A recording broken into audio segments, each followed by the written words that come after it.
बाळासाहेबांच्या विचारांच्या वारसदारावरून ठाकरे आणि शिंदेमध्ये आता जुंपलेली आहे। आवाज काढून विचार बदलणार नाही तसे एकनाथ शिंदे म्हणाले, तर बाळासाहेबांचा आवाज वापरून तुमच्यावर टीका करायला तुमची लायकी नाही असं उत्तर आदित्य ठाकरेंनी एकनाथ शिंदेंना दिलं।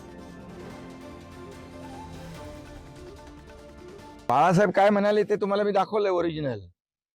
हे एआयचा आवाज काढून बाळासाहेबांचा विचार तुम्ही बदलू शकत नाही, बाळासाहेबांचा आवाज तुम्ही बदलू शकत नाही, या एकनाथ शिंदे बद्दल असलेलं मत तुम्ही बदलू शकत नाही।